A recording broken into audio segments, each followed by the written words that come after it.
today and for your hard work and leadership on such important issues. I am Dr. Mary Ann Dewan, County Superintendent of Schools, and it is a pleasure to welcome everyone to today's My Name, My Identity webinar, Culturally and Linguistically Sustaining Instruction Through My Name, My Identity. The My Name, My Identity initiative is the result of the Santa Clara County Office of Education's partnership with the National Association for Bilingual Education, NABE. It's designed to build a culture of respect and inclusiveness throughout the county, state, and the country. The initiative encourages people to take a pledge to share their name stories and distribute resources that support the initiative's goal of pronouncing students' names correctly, to foster a sense of belonging, and to build positive relationships in the classroom, which are crucial for healthy social, psychological, and educational outcomes. The Santa Clara County Office of Education is committed to serving, inspiring, and promoting student and public school success in the schools and districts we serve, as well as those beyond our county. With equity at the core of all we do, we are thrilled to support all of you here today with building relationships and community through teaching the importance of name and self-identity, embracing culturally and linguistically sustaining teaching by strengthening inclusive, social, emotional, academic, and language instruction, and integrating technology effectively to ensure access and agency for all students, especially as technology has become so central to the way we deliver education. This year, back to school is different from years past. The global pandemic has propelled us in many different directions. Understanding that both students and teachers require access to technological knowledge and tools to seamlessly access and contribute to the virtual learning space. This initiative has brought together brilliant minds from across the county to focus on digital equity. The SCCOE staff worked alongside classroom teachers, coaches, and curriculum leaders to develop lessons and ready-to-use materials accessible on a Google Drive platform.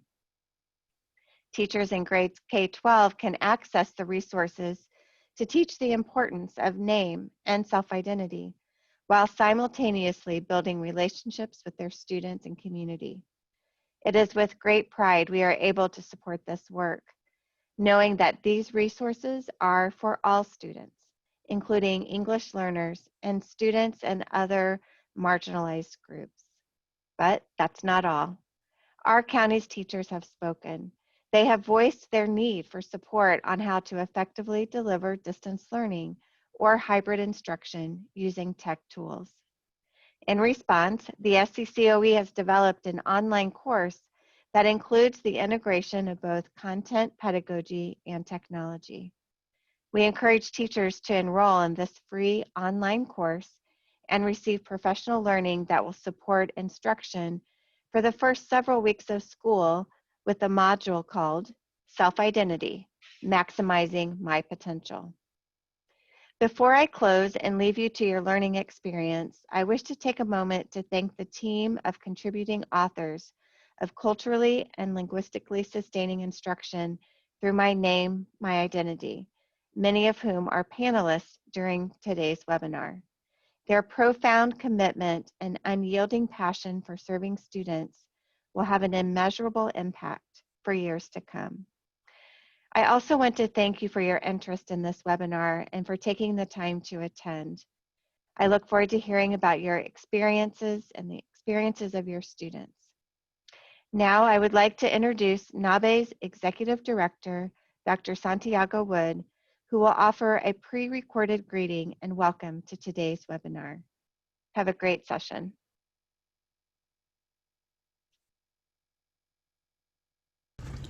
Hola, bienvenidos, welcome, xie to this extraordinary webinar on culturally and linguistically sustaining instruction through My Name, My Identity.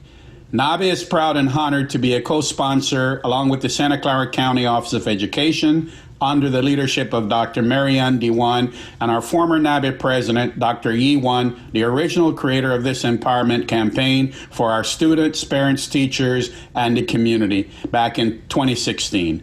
This is the first of many cultural and linguistically sustaining instructional programs that will become the new normal. Without a doubt, we are living in very uncertain times of great fears, anxieties, serious illnesses, and loss of loved ones and friends. NABE extends its heartfelt sympathy and condolences to all affected. In light of the current pandemic and need for virtual learning, all teachers should recognize that virtual learning can have the same impact as in-person learning, provided that they are equipped with the necessary online tools and resources to deliver a quality instructional program for students. NABE is very proud and humbled by the very high quality of instructional leaders who are joining us today from across the nation and who are the rightful expert resources in this interdisciplinary arena of student empowerment and respect for their cultural identity and family legacy. Thank you all for doing something about it in an intentional manner. Your work today and through the rest of this year and in the very near future of learning and sharing is our hallmark of encouragement and hope for a new normal. You must be bold in the online teaching efforts and always strive to move forward with new ideas and resources. We are confident that you will make a significant difference for our students through virtual learning. Our NABE Board of Directors, joined by our domestic and international affiliates and members, all welcome you and wish you well on this new normal and pledge our utmost support to be alongside you on this new virtual learning journey of great expectations and success for all of our students. See something, hear something, do something, and be intentional in my name, my identity campaign. Si se puede. Dr. Santiago Wood, NABE Executive Director. Wow.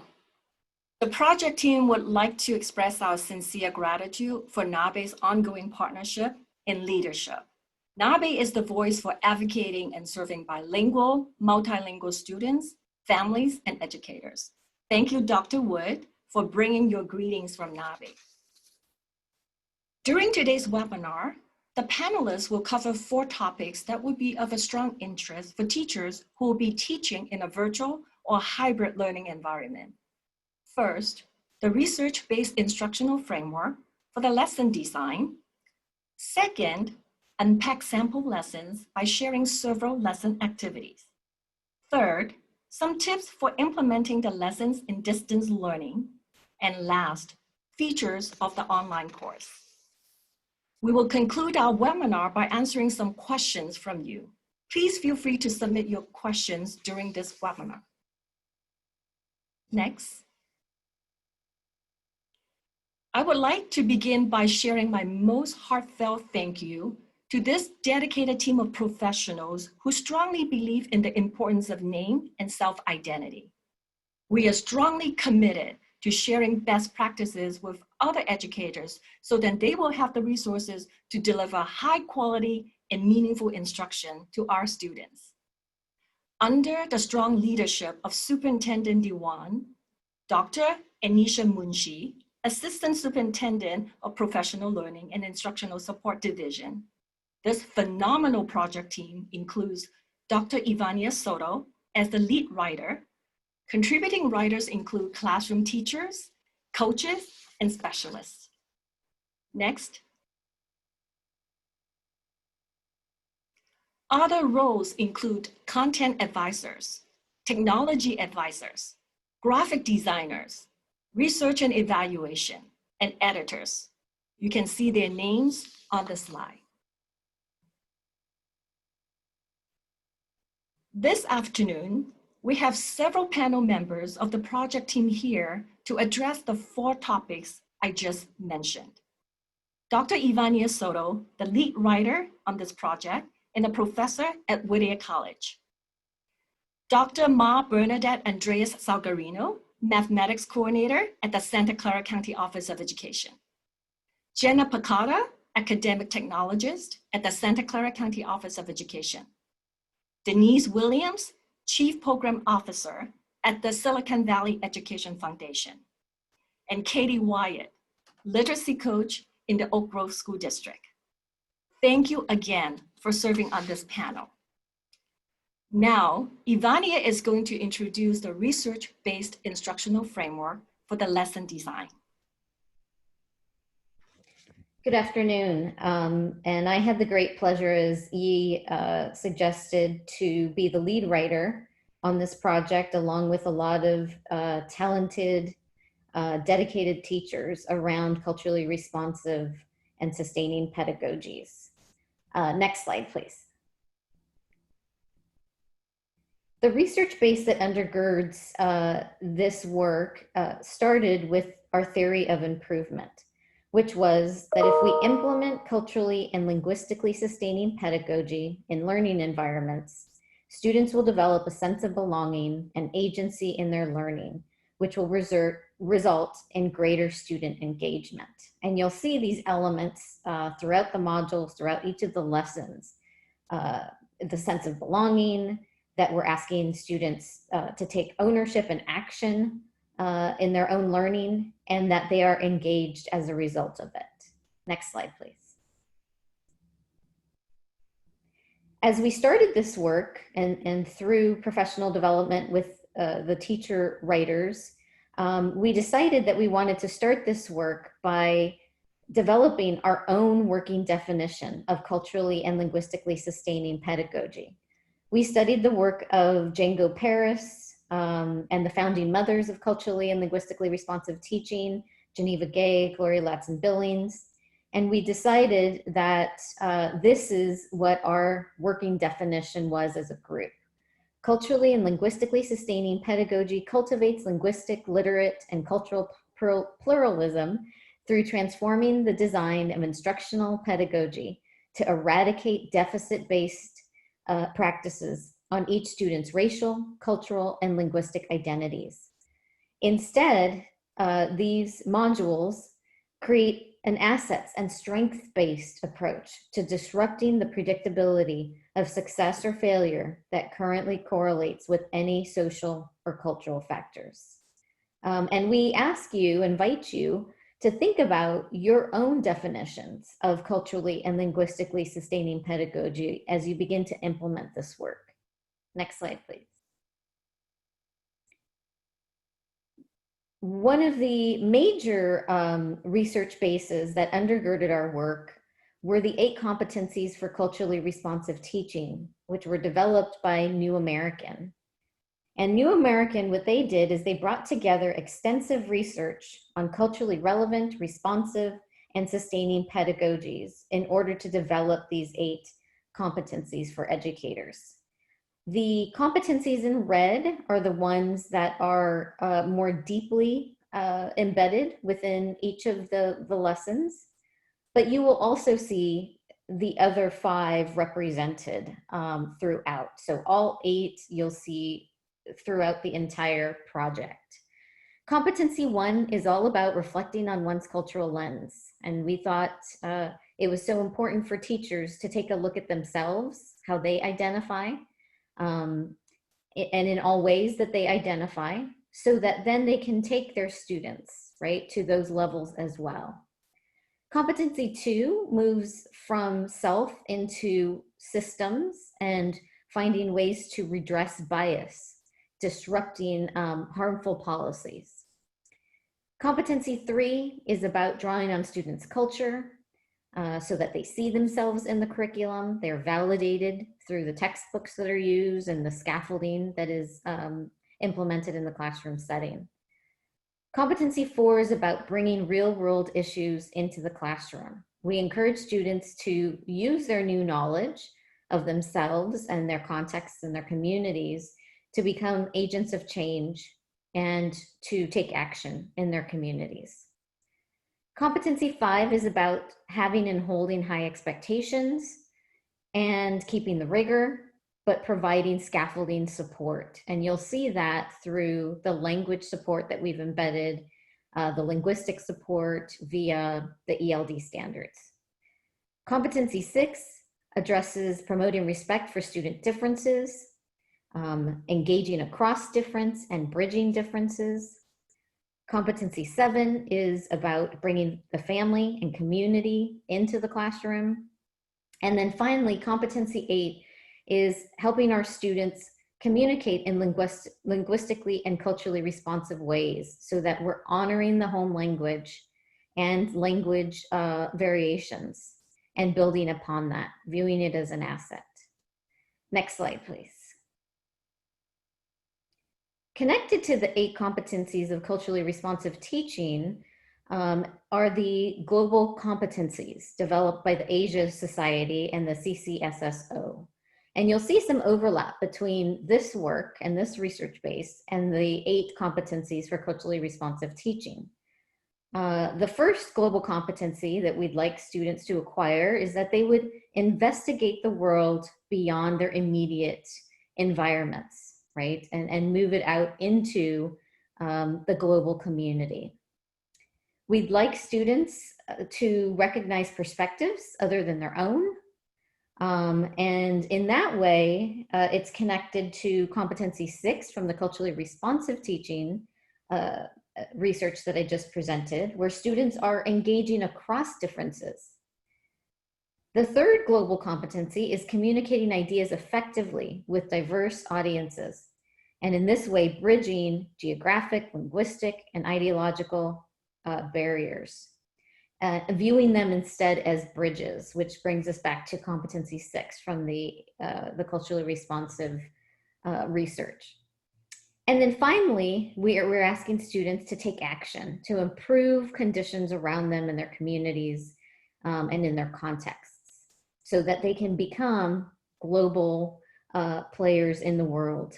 And in that way, this is connected to culturally responsive teaching competency number 4, where students are being asked to take action and become agents of change in their communities. Next slide, please. Also undergirding this work is the California English Learner Roadmap, which is a statewide policy that builds upon the multilingual strengths that our English learners bring to school and to the table. And even if you're not from California, you're attending this webinar, the research base that undergirds it, it applies across the country.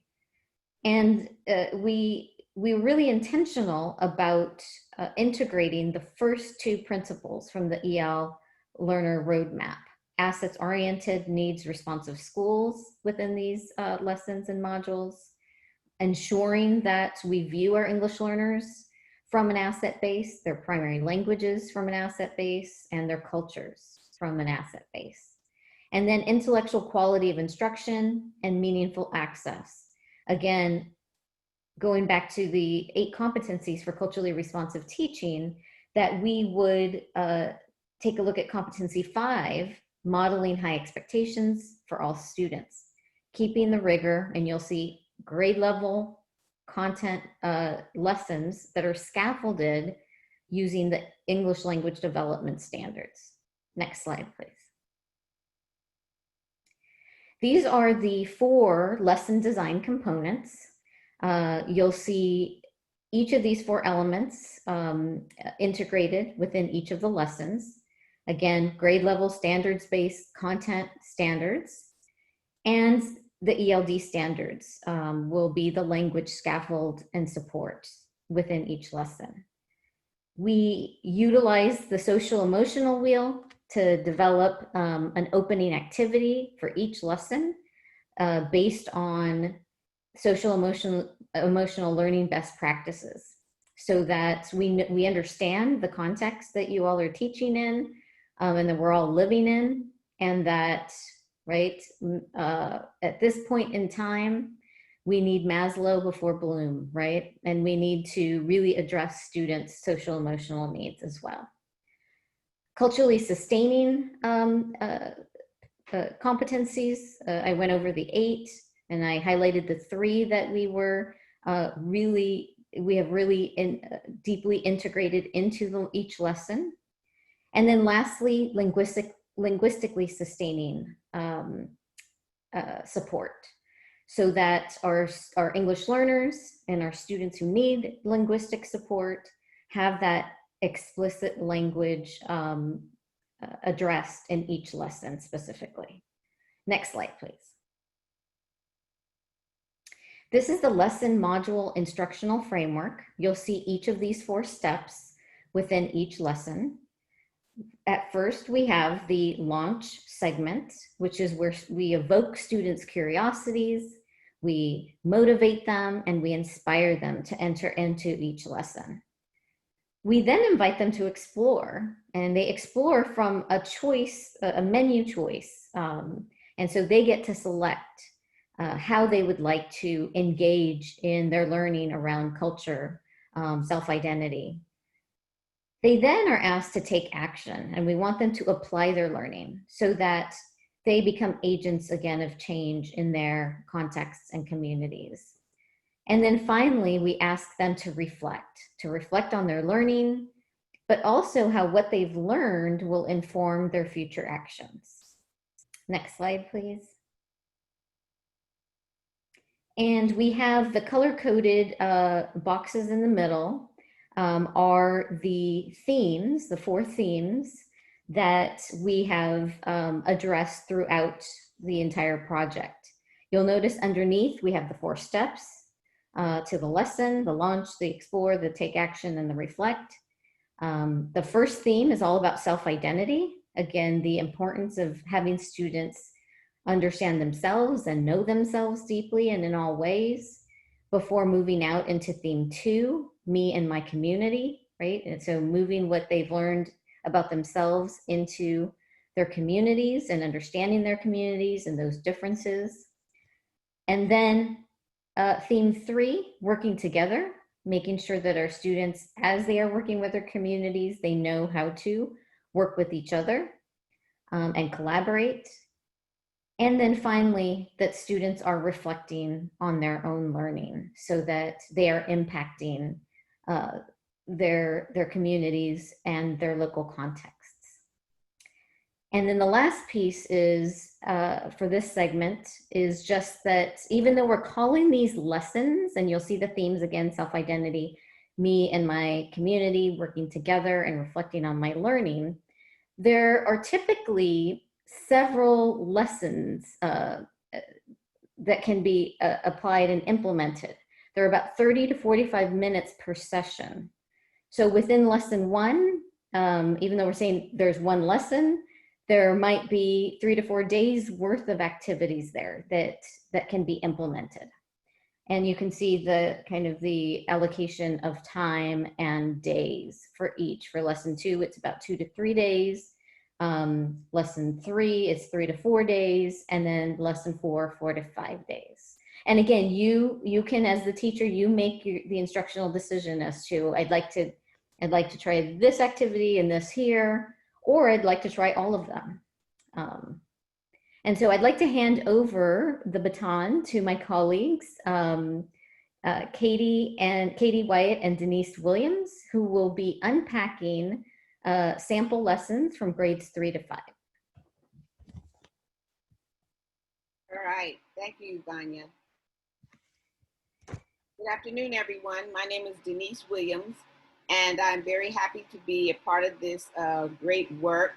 I have been a part of the My Name, My Identity initiative since the implementation of it, and I'm very proud to be a part of this module development and to see how it's grown in all of these years. So we're just going to start now with a little peek and an unpacking of the lessons. And this one is for grades span 3 through 5, lesson 1, self-identity and maximizing my potential. And just a quick review of the kinds of great things you'll be encountering as you look at these lessons. There are social and emotional learning activities. They're great options for that. And everything is ready for you to use immediately. So there's no hunting around and trying to find this resource and that resource, which makes it and lends itself to a very useful and teacher-friendly plan. Culturally and linguistically responsive and sustaining pedagogy. included is like the fabric throughout these modules, and lots of student and teacher choice. And the key to successful school year is building genuine relationships, and especially with this virtual learning experiences, that's going to be very, very important, as you will see, and probably those of you that have started with it have already seen. Next slide, please. So this is just an example, and as we go through the training today, you'll see how these links will take you right to the student-facing pages, but this is actually what on the teacher-facing pages, what you will actually see. And it's the introduction, and in the introduction, there is definitely great information there for you, especially with the module essential question. And for example, for this self-identity, how does knowing my self-identity help me make choices that will positively affect my class community and, more importantly, my role as a learner? So your students will begin to explore this. And of course, there are supporting questions to go along with it, like who is in the class, which is very important, especially in this module and in the mode that you'll be teaching. What labels, adjectives, and names are important to us in naming who we are? What do I want my class community to know about me? How will our class work together? Now not knowing all of this about one another. So these particular questions are answered, and students will be able to delve into them and become the leaders of this work. And as you go down into the next section, you will also see self-identity goals. And I know it's kind of small, so quickly I'll just share with you that they'll explore their own names and share with their class what they prefer to be called, which is very important and essential in this work. And it will create self-portraits. You'll see a piece on the student-facing that'll hone into this particular activity, which is really fascinating. Students will identify what words describe them best and teach the class all about themselves. Always exciting for students to be sharing about their culture and about their name and about their families. They will design a way to introduce themselves in the class, and as well as have a class commitment statement, which is huge. As you've seen, all the kids will come together and take ownership into this work. And of course, you see that there will be the literacy and ELA standards listed. So you know that you're tapping into all of those. They're there, identified, and also the ELD standards, of course. And on the other side, there's a continuation of these standards. And I think you'll see also there's going to be a link, and my colleague is going to take you there shortly so you can see what the student-facing slides look like. And of course, we talked about options, all the options that are available, and there are social and emotional check-in options too, which will be very beneficial for your work, and it's definitely needed for this environment that we're in. And of course, it tells you exactly the timeline and teacher preparation. Everything there telling you exactly what you'll need, and all of the blue links will take you to the resources to support you in that piece.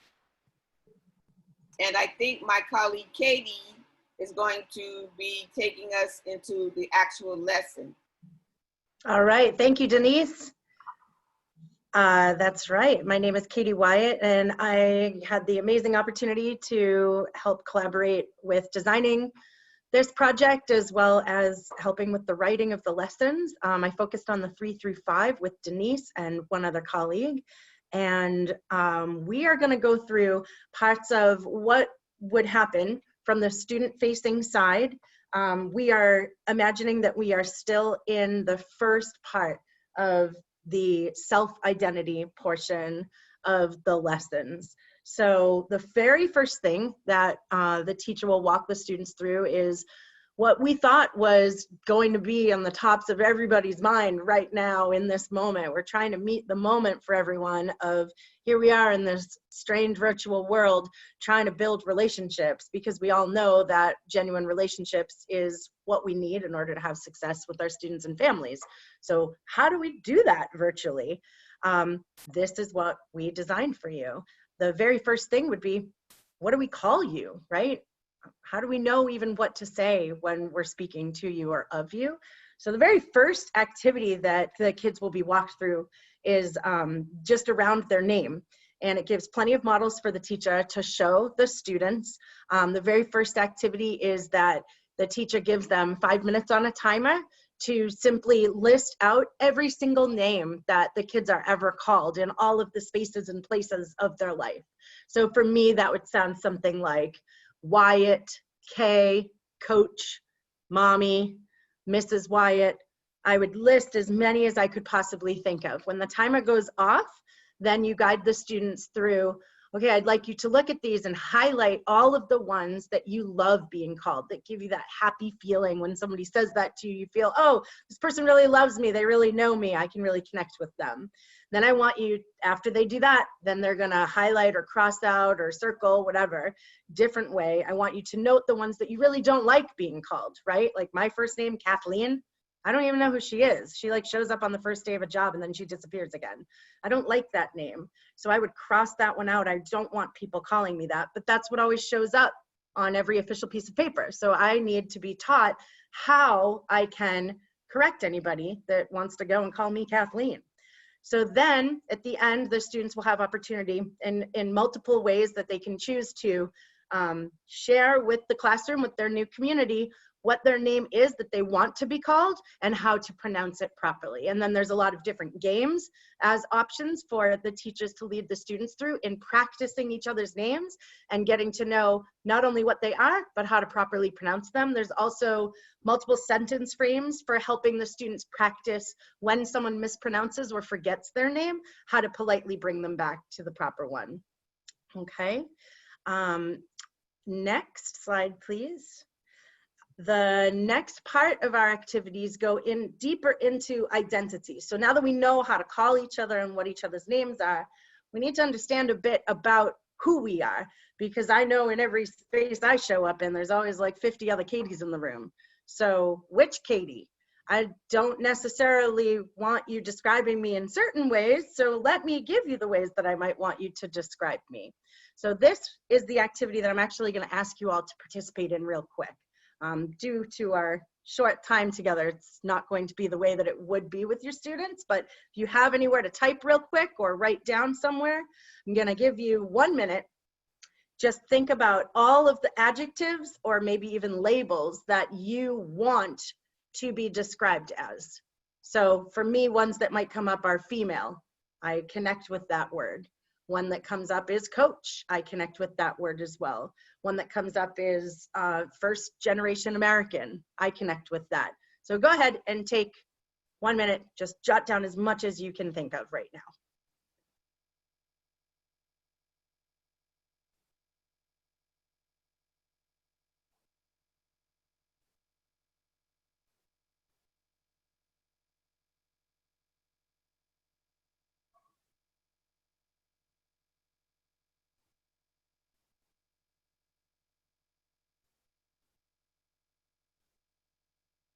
Okay, so I'm sure you've got at least a few down there. So after the students would come up with, I generally give them a goal in this grade span of coming up with between 20 and 30. So I give them a good amount of time in this lesson to really take time with this. And there's plenty of models that you'll share with them to start generating those adjectives or labels that they might want to mention. And then it walks them through how to whittle it down to the top 5, the 5 most important ones. And then they're given an opportunity to share out with their class in multiple ways. They can choose which way they want to. 3 to 5 of these positive, powerful words that people could use to describe them that are empowering and comfortable for the students. Okay, so now we've gone from name to a little bit more about how we can describe ourselves and how we define ourselves. So we're starting to do this inside out work. It's coming from me, and how can I get it to you? And now how do we apply it to others? Okay, so these are the 4 supporting questions for this activity. We have the essential question, which would be answered at the end of all of that particular module's activities. So that will remain the same for multiple days. And then these daily questions will be answered by the end of, actually lesson questions will be answered by the end of those lessons that are focusing on just these components. All right, next slide, please. The third part of this activity is, someone gave me a brilliant idea this morning. I was saying that each student would need to find a mirror at home. That's the only thing that we didn't provide in the links. But someone gave me a great idea. They can use their mirror on their Zoom, their camera, right? What we're all doing right now, staring at ourselves as we're talking, as their mirror. And we designed this part of the lesson hand in hand with art standards. There's a lot of modeling that is provided for you in how to walk your students through doing a self-portrait. What do they feel like they look like to the world? How do they perceive themselves? Because here we are trying to stop those assumptions that others put on us based on their past experiences or what their perspective is of us. Now we are being empowered with our students to showcase what we see ourselves looking like and how we would like others to see us. And so they'll be walked through making that self-portrait, and then they combine it all together. They have multiple options of how they do this. They can do this via a video or actually live. They can do it Google Drawing, Google Slides. They're going to put their portrait somewhere, and then they're going to have their name somewhere, potentially with their pronunciation, if that is important to the student. And then surrounding it is all of these positive and powerful words that they really believe in about themselves that help make them feel comfortable in a space. And then they'll have opportunity for each classmate to, in their own style, in their own choice way, share all of these components about themselves. Next slide, please. Okay, so at the very end of them doing activities like this, then the class will come up with a classroom commitment statement. And the commitment statement is around, this is taking action from the inside out. Now we are affecting the world and community around us. We are coming up with a statement of, we have now learned these things about one another, each other's name, how to pronounce it, and what are appropriate and powerful labels to mention when speaking of one another. When we put that all together, they're going to write a commitment statement for their classroom constitution on honoring and agreeing to always use these. And if they forget them, then they use the sentence frames that have been provided or designed by the class in how to bring one another back to the appropriate and powerful ways of speaking to and about one another. All right, so that is the 3rd through 5th grade, just a sneak peek at one portion of this curriculum. And now I get to pass the mic to my fabulous colleagues. Back to Ivania and Bernadette Falcarino. Thank you. Okay, so we're moving from self-identity in grades 3 through 5 into lesson 3, working together, grades 6 through 12. And the essential question for this lesson is, how does defining and embracing my self-identity impact my learning community and me? So moving again from the individual into then the community. Next slide. And we selected the 3rd step in that lesson sequence, right? Take action. The directions that we have, you'll notice here a couple of activities that you can choose from. The first is creating a family tree, either using Google Draw, Google Slides. Padlet can be used as well, by interviewing family members and researching your family history. And so my colleague and I, this morning, my colleague Alicia Vasquez and I shared our family trees. And then this afternoon, Bernadette and I will be sharing our family trees. I'll also be sharing Alicia's family tree actually first before we move on to Bernadette's and then finally mine. But you'll notice that there are several other activities here highlighting a family member who was or is part of the community as an employee, helper, and volunteer. And the reason why that's important is that there's a final activity where students select 2 community members to research, highlighting their contribution to the community, and then finally writing an essay that's about 2 or 3 paragraphs long.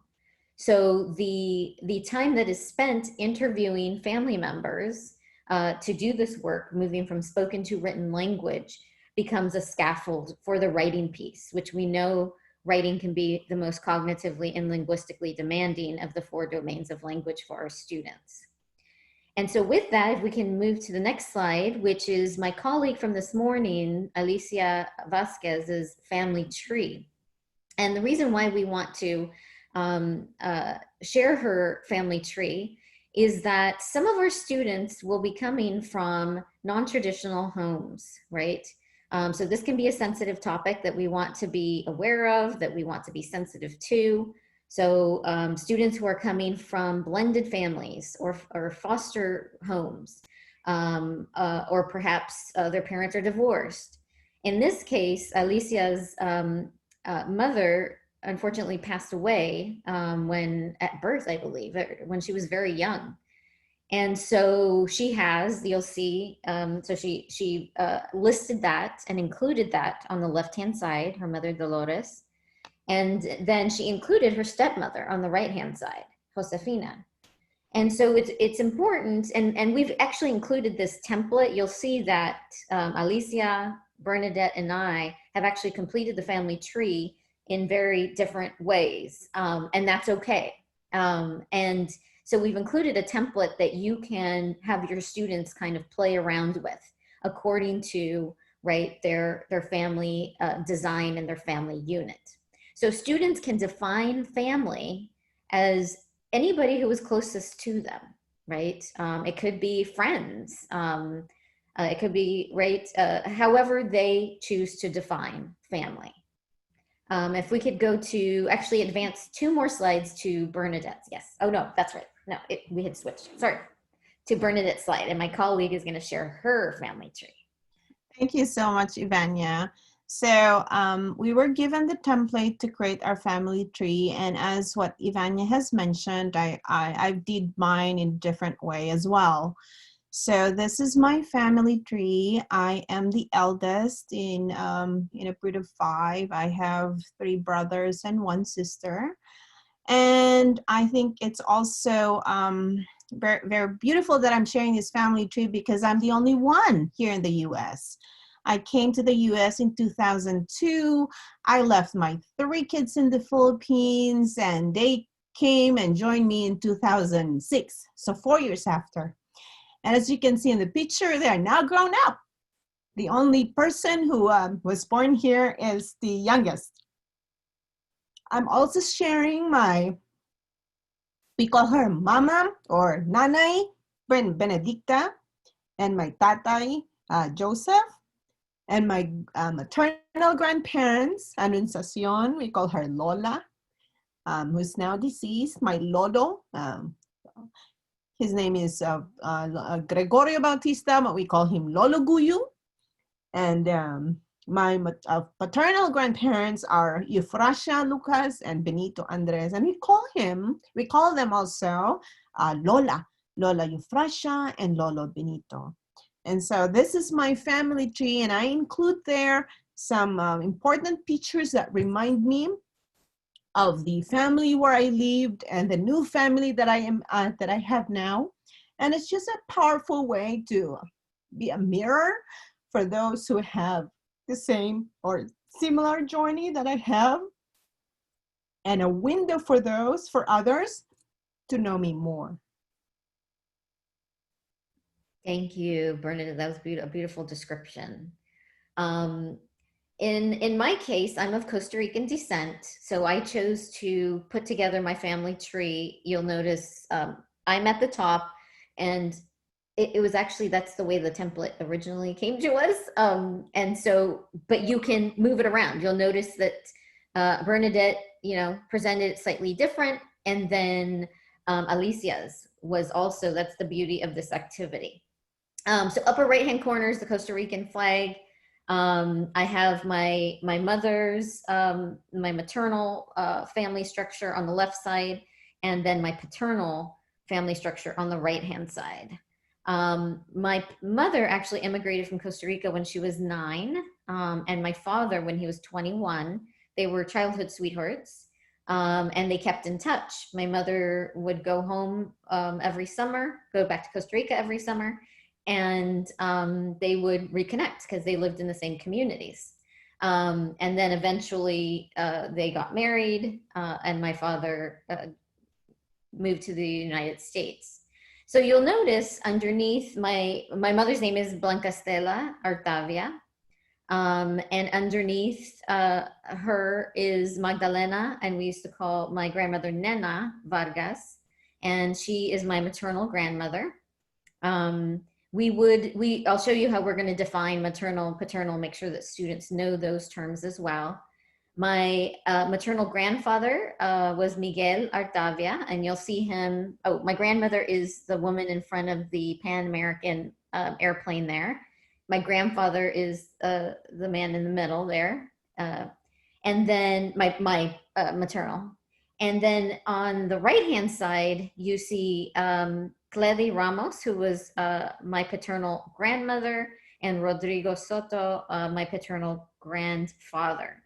My parents are down on the left side, the couple there on the bottom left-hand side. And so you'll notice, next slide, please, that this is it was actually a really fun activity to go back. I had to ask my mother actually for some of these photos, and she gave me additional information. And so that was helpful. Additional scaffolds that we have provided throughout actually all of the lessons is this digital vocabulary notebook. And you'll notice we have the picture. We're going to define maternal grandfather. That's the picture that we can use to remember the linguistic label. And next slide, please. You'll see what students are gathering around vocabulary and for vocabulary development. In green in the center, we would put maternal grandfather. We would add perhaps his picture, upper right-hand corner. We would have any examples of maternal that we have encountered in a text of some sort. We would write a sentence in order to make sure that there is an application of knowledge of the word. If there are Greek or Latin roots, we've included that, part of speech, a drawing. The drawings and the pictures are really important, especially for English learners in the early levels of proficiency, because they will oftentimes recall the visual scaffold before the linguistic label. And so that personal kind of connection assists them. And then we have synonyms and antonyms, and finally the formal definition that students develop. The next slide is an additional scaffold that can be utilized. You notice that Bernadette and I we were able to share our family histories and stories pretty easily because we are proficient in English. But if students need additional support, we have provided frames. So my name is blank, and I'm blank in the family.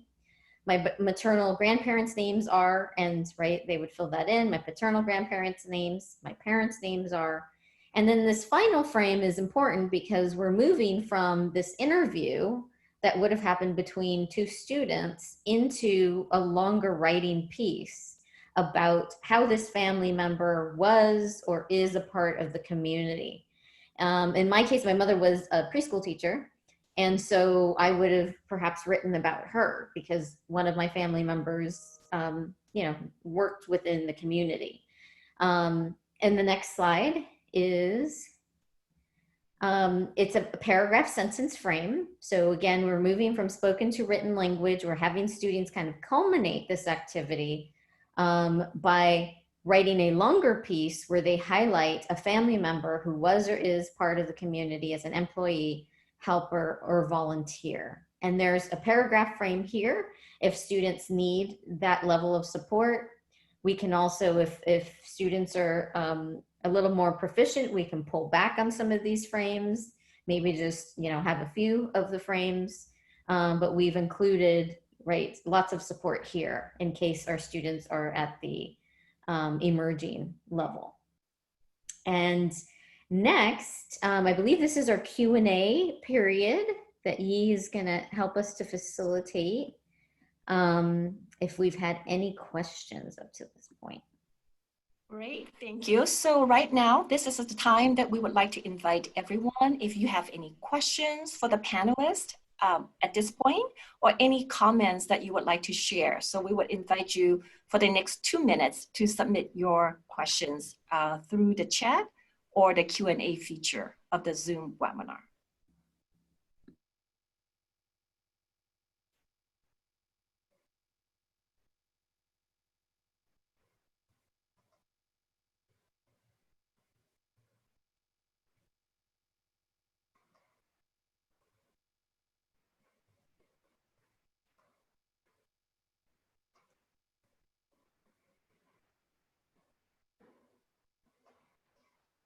Okay, we receive a question about, can you tell us how to access the lesson plans?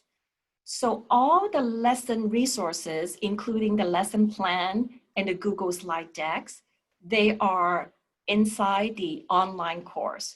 So anyone who will be registering for the online course will have access to all of these resources for free.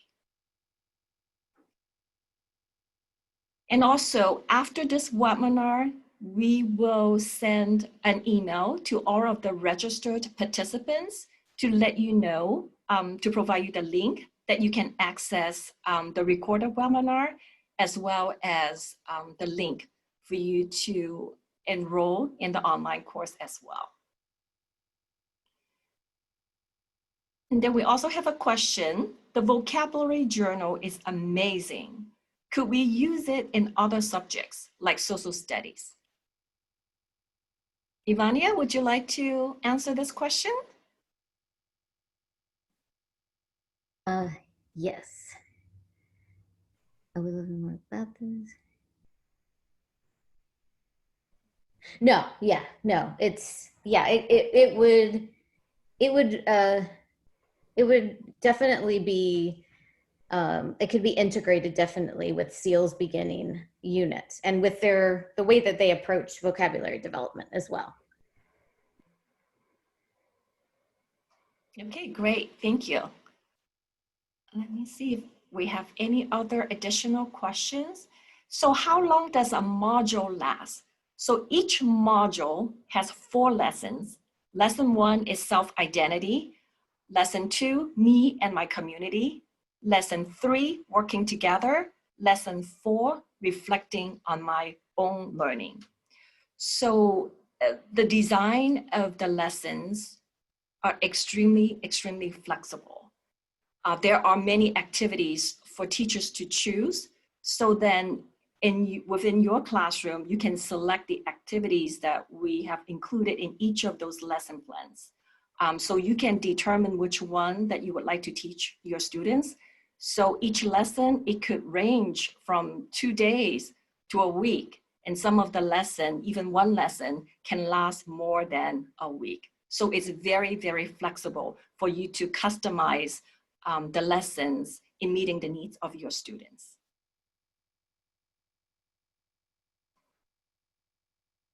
Okay, so we have a question about how can this apply to the lower grades? And this is a perfect transition to move to the next topic. Jenna will be sharing tips on implementing the lessons in distance learning, and she'll be giving some examples for grades K through 2. Hi, thank you, Yi, and good afternoon, everybody. I'm Jenna Picata. I am an academic technology specialist at the Santa Clara County Office of Education, and I'm here to give you some implementation tips for distance learning. So, knowing that most of you will be teaching virtually, here are some tips for using technology while teaching the lessons that we've created. The first is create your schedule and select the appropriate activities.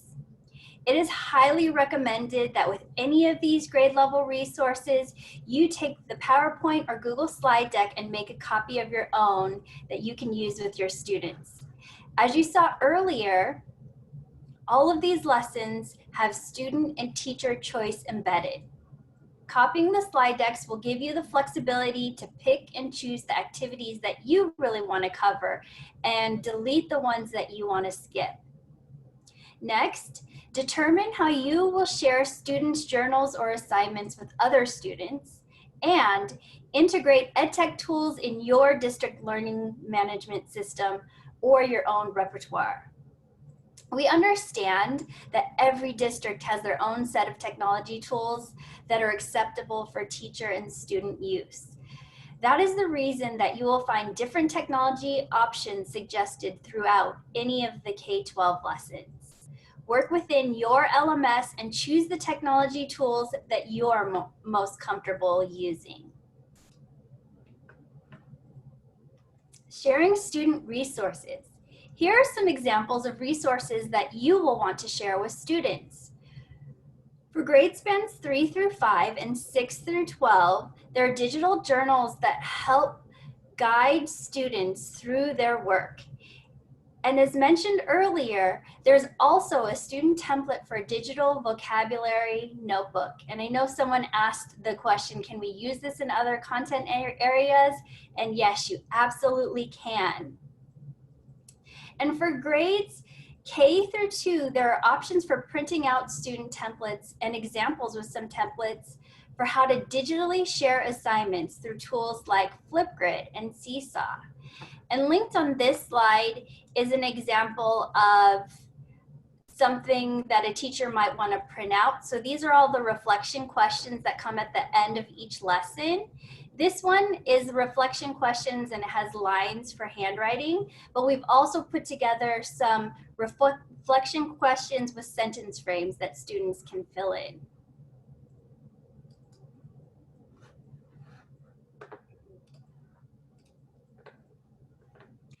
If you want students to have their own copy of any of the slides or documents, Google Classroom is a great option.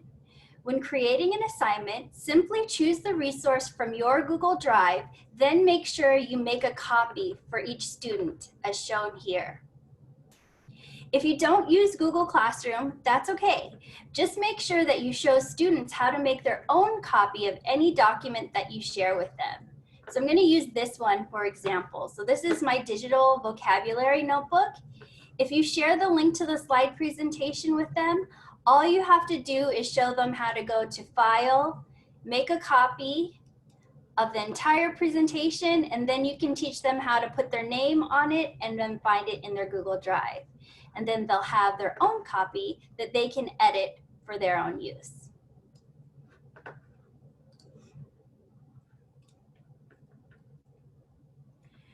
So since you've already seen some examples from 3rd through 12th grade lessons, I wanted to highlight some examples of technology use from the kindergarten through 2nd grade lessons. I know that K2 is a lot different, especially if you're thinking about those kindergartners who are starting school for the first time in a virtual setting.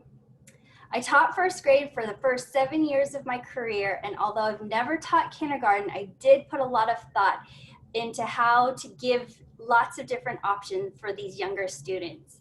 And I also had the honor of working with kindergarten through 2nd grade teachers over in Berryessa at Cherrywood to help write these lessons. So here's an example of an SEL check-in that you'll find in any of the K2 lessons. And the way that we've done it is that you have this slide, but also we've linked to a copy of what it could look like in Google Forms. So here's an example of a Google form.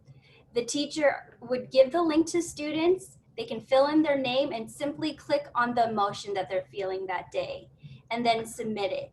And then as a teacher, you can easily go to your response, your editing response, and then show the responses live on the spot.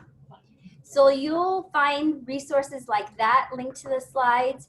And another suggestion for using these slides, if you're a teacher who uses either Nearpod or Pear Deck, this is a great one that you give to students and you simply have them circle the emotion that they're feeling for the day. Here is a Flipgrid example. Throughout the lessons, you'll find suggestions of how you can use Flipgrid to get students to share their work and their thinking. This is an example that can be found in the first K2 lesson as an option for students to share their name story. Teachers can simply add this topic to their own class, and after sharing the link with students, it's ready for students to start sharing their name stories. And for this particular activity, I've also included a tutorial video to help guide educators through that process. So for those of you who are watching this webinar and you have access to these slides, this activity is actually just linked on this slide. Because we know that many primary teachers are using Seesaw with students, throughout the K2 lessons, you'll find Seesaw activities such as this one, and it'll be indicated with a Seesaw logo on the slide.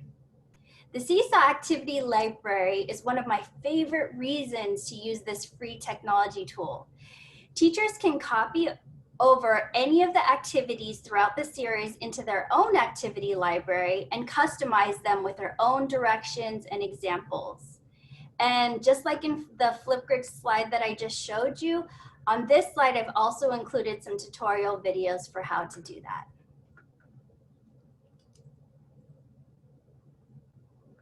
Here is an example of a discussion that K2 students will have as they create a class contract together. This particular lesson has been inspired by the Facing History and Ourselves lesson titled Contracting for Remote Learning. And I've actually linked it here on this slide if you want to take a look at it. What we did with that lesson was help teachers visualize the lesson on a Google slide deck that's ready to be copied and presented to students. As suggested in the Facing History and Ourselves lesson plan, we did modify some of the questions to meet the needs for the heart of this My Name, My Identity project. So on this particular slide, students think about what they can do if someone forgets or mispronounces a name. This next slide has been designed for teachers to input a student brainstorm of ideas. It's recommended that teachers make their own copies of the Google Slides so that they can discuss topics with their students. And then what they can do is, as you're presenting, you can pull your slides out of present mode like this. And as you're getting the students to brainstorm, you type in the student responses right there on the spot. As soon as you have a list of 3, 4, or 5 examples of what the students respond with, then you can have them vote right there on the spot. So maybe something like, give me a 1 if you like response number 1, a 1, 2, 3, 4, or 5. They can vote by putting their fingers up. They can vote by typing a number in the chat box. But you'll find lots of slides throughout the K2 lessons that have opportunities for teachers to just do a brainstorm right there on the spot in that Google slide. So let me put this back into present mode. And once you're finished presenting or editing the slide, you can just stick the slides back into present mode, go to the next slide, and you're ready to just move on. So when the students are done voting on ideas, there is a K2 class contract template that teachers can copy to input student agreements before signing together. So these are just some technology tips. Work within the tools that you're most comfortable using, and don't be afraid to make mistakes in front of your students. Because if you can show students that you're willing to work through any mistakes or hiccups that you might encounter, It really shows students that they can try new things and persevere, even if things don't go right the first time. And with that, I'm going to pass it over to Dr. Yi Wan as she goes over the features of the online course. Thank you, Jenna, for sharing these exciting ideas of the K2 lessons. Now that you have seen some examples of the lesson activities, I hope you will feel excited about signing up for this online course and access these lesson resources. As Superintendent DeWan stated in her welcome remarks, this project is responding to the voices of teachers who need support in knowing how to effectively deliver distance learning or hybrid instruction to provide high quality instruction to engage students in meaningful learning. On the green globe on the right side, you see online or virtual learning, which is the new normal. We believe that once teachers are able to make the switch to teach in a virtual learning environment, they can easily move back to face-to-face in-person instruction. Blended learning in this online course means any combination of face-to-face in-person and distance learning that will support your students and maximize their learning. Next slide, please. Given the current reality that many of our students need social emotional support and to reconnect with others in developing a sense of belonging in the virtual school community, we asked this essential question: how can educators develop culturally and linguistically sustaining instructional practices while teaching the importance of name and self-identity?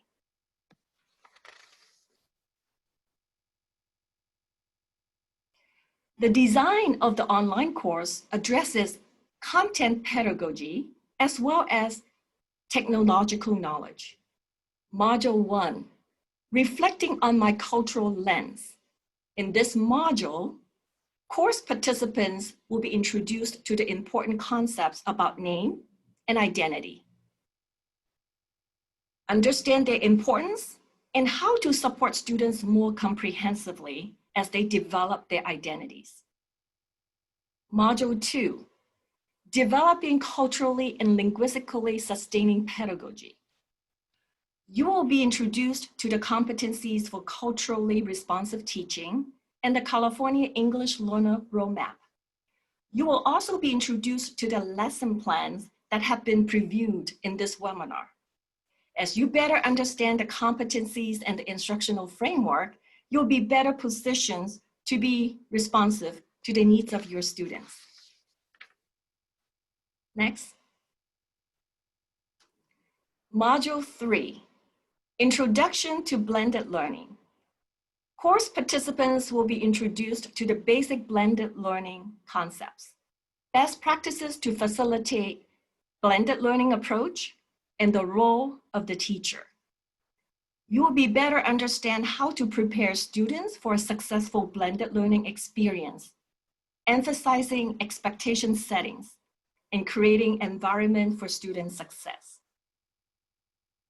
And in Module 4, it is about putting your learning into practice. You will use the knowledge gained in the course and prepare to implement the 4 lessons. And you will have the opportunity to explore several high leverage technology tools that are embedded in teaching these lessons. And the last module is resources. You'll be able to explore additional resources to support or extend your learning and classroom instruction. By the end of this course, you will have a clear understanding of using the culturally and linguistically sustaining instructional framework and practices to implement the 4 lessons. As you deepen your knowledge, you can develop your next steps to enhance student learning in any learning environment. On this slide, you can see an example of resources for each grade span, K2, 3-5, and 6 through 12. The Teacher Resources module overview provides the big picture of the 4 lessons within the module. There are 4 lesson plans, and each lesson plan comes with a Google slide deck for teachers to present the lesson to the students. The student packet is designed for students who might need to have access to a hard copy of the student assignments. These resources are ready for immediate use in the virtual or hybrid learning environment, and you can access these resources after you have registered for the online course. By now, I hope you have a better understanding of the key features of this online course. Next slide, please. Okay, right now we're going to take a few minutes to invite you to submit your questions or comments for the panelists.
Okay, we receive a question about, I'm curious about the order of the module.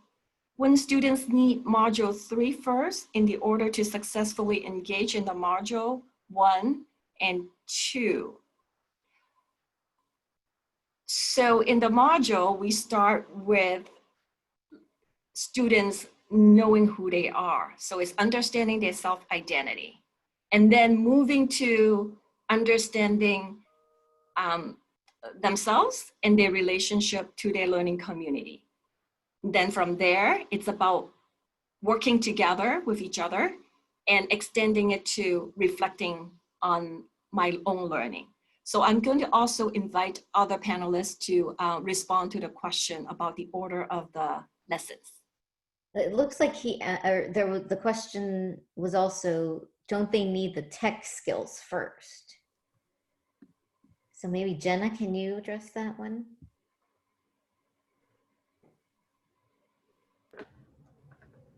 Okay, so do they need the tech skills? I mean, I can definitely speak to the K2 lessons. We try to give lots of different options because we were not sure what kind of technology each teacher was using. So I think all of our lessons, K through 12, is very flexible with the technology. And we try to use a lot of the free technology, anything that's G Suite based, try to introduce some basic technology skills in the beginning, and so that by the time you get towards the end, well, when you're having students show their learning, there's lots of different choices. So I think there's lots of flexibility with the technology.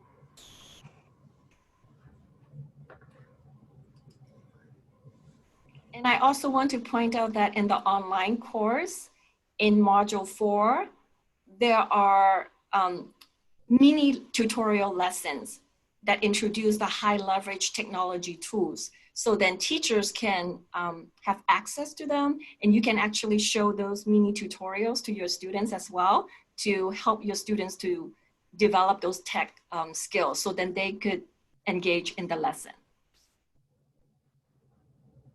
I could chime in for a moment and speak to this question that's in the chat box. It's asking, how have students responded to these lessons, and are you doing any research with this project? When writing the 3 through 5 ones, a lot of the activities that are in there are things that I have done in classrooms. I was an instructional coach for the last 5 years in the Oak Grove School District and was able to support 19 school sites from K to 8. And I would take a stab at saying potentially around 20-ish classrooms ranging in grade from 2nd to 8th grade. I did some of these lessons in, and I got nothing but really positive feedback from the students, as well as the teacher that I was modeling for each time I did that. As far as research with the project, I cannot answer to that part of the question.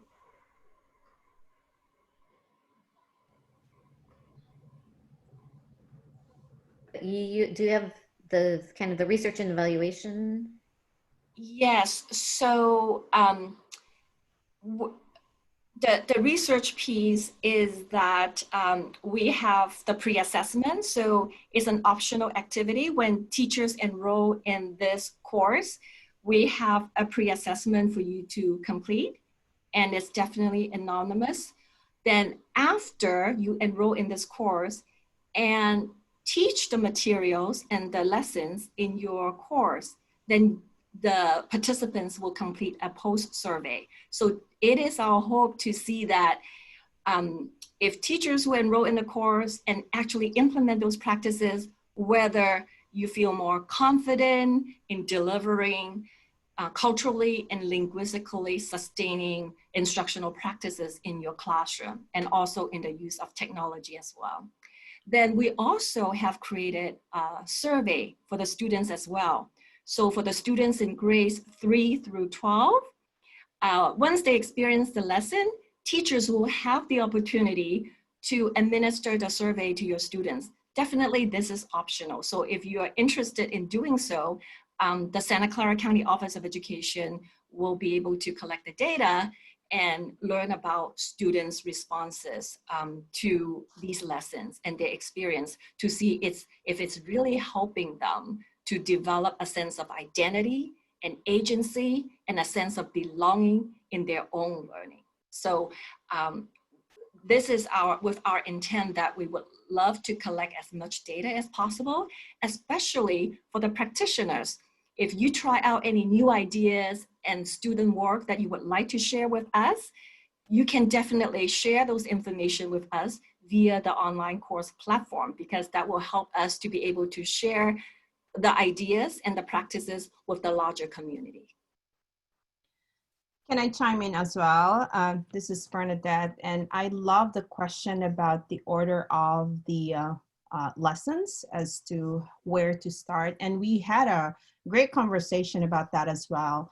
And we think that knowing our community, knowing your students, and knowing where to start and how to start to build that community also depends on who you have in the class. But our thinking was, when we were developing this, was truly thinking about learning as building that self-identity, that we have to ensure that our students are confident, that our students have the ability to advocate for themselves, to voice their assets, their strengths when coming into a learning environment such as face-to-face or virtual at that.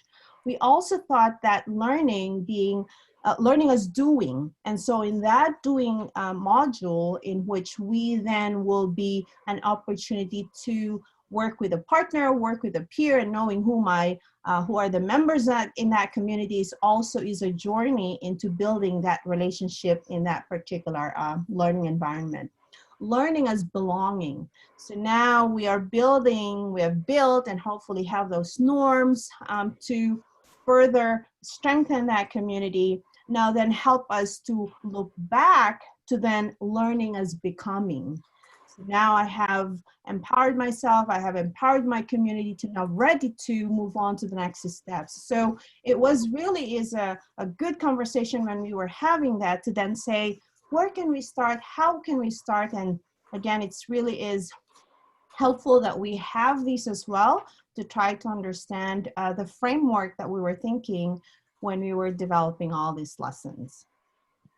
You know, one other conversation that I'll mention that we had was one day we talked pretty deeply about why it is that we want to go from the inside out first, and the importance of doing that work on ourselves first.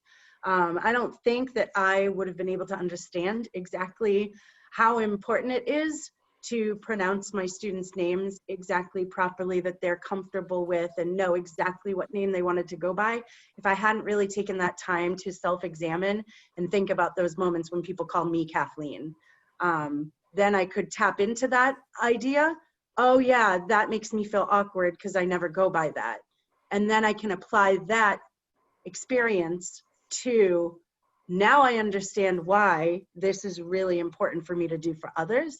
So the whole thing was designed in this way to go deeply from the inside and then slowly work out to the connecting with our classroom community, how our community works together now that we know how to speak to one another, and then taking it outward beyond there.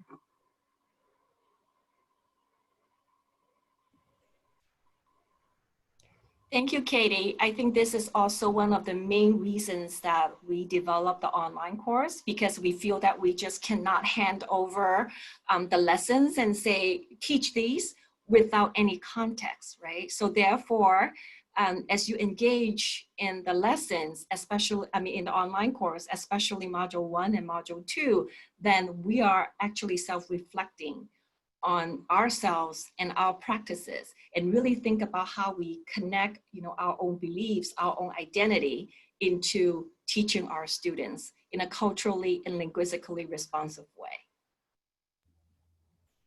It looks like there's a question about, is there a due date for signing up for the course? And is it recommended for first-year teachers?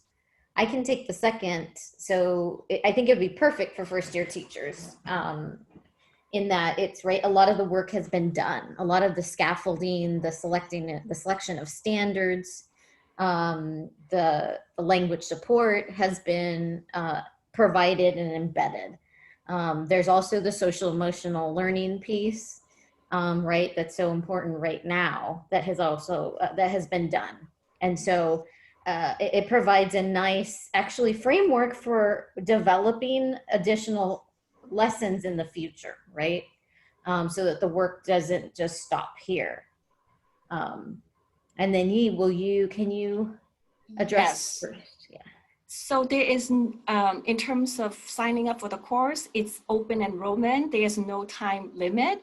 And we encourage you to sign up as soon as possible, because we know that school has started in some school districts, and we would really want you to leverage these resources that we have and delve into the course, and maybe exploring some new technology tools and activity ideas, even the instructional framework, and begin to use that to apply in your instruction with your students. So the course is self-paced, and it really depends on your area of needs and your interests. If you are interested in learning more about culturally and linguistically sustaining pedagogy, you might want to spend more time to explore activities in that module number 2. Or if you feel that, wow, I'm brand new in blended learning, I really want to know how I can set up my class, how I can set expectations for my students, and do my scheduling with blended learning,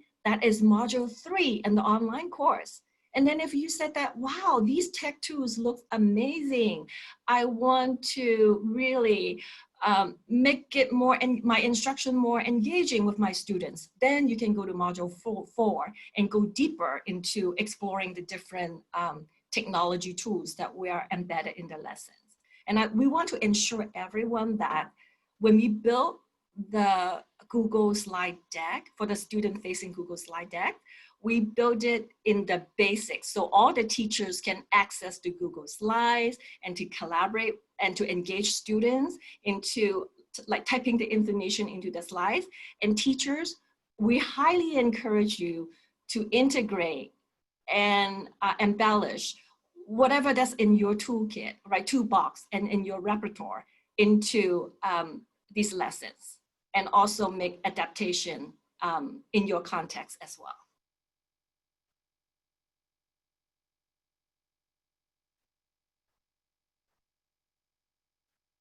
All right, so are there any other questions or comments that we There are received? 2 unanswered ones in the Q&A section, Yi. There's one asking about, do we need parent permission to have students participate in the research survey? I would assume not if it's anonymous. I would say that if we are collecting data for our students, we need to get the permission for our students. So in the course, that is an excellent question. We have the survey for students to provide their responses about their learning experience, and we will also include an example of a permission letter for the teachers to send home, so then you do not have to create your own. So I think that's an excellent suggestion. Thank you.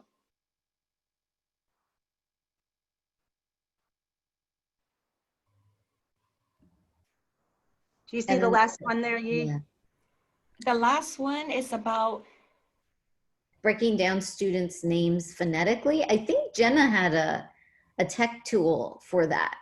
Jenna, didn't you were recommending, I remember, was it Flipgrid that can assist with that? Or that was the translation? Yeah, so some of the tech tools have an immersive reader, like Flipgrid has an immersive reader. So if you type in directions, then it'll pronounce everything.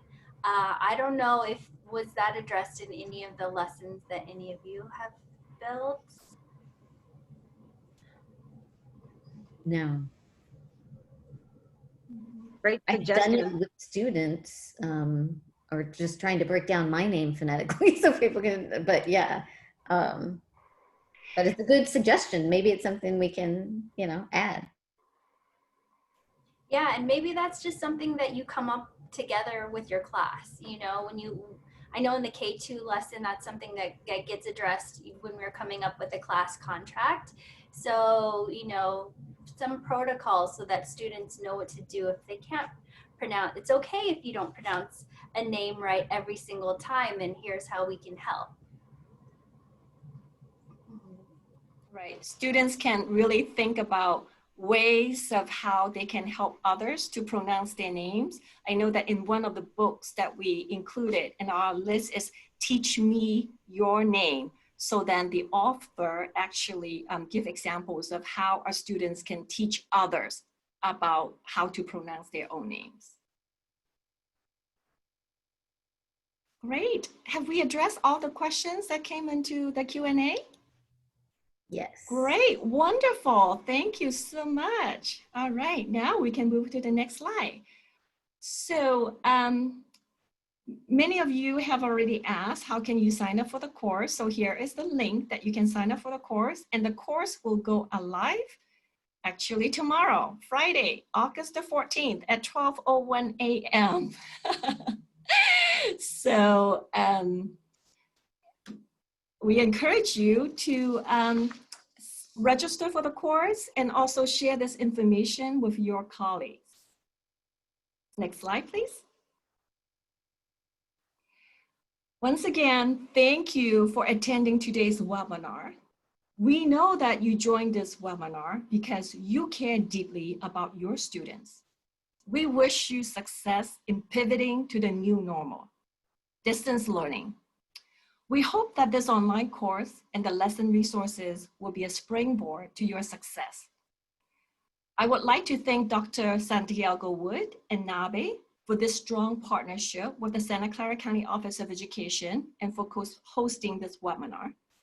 Again, I would like to give my sincere thank you to the panelists for your valuable contributions to this project.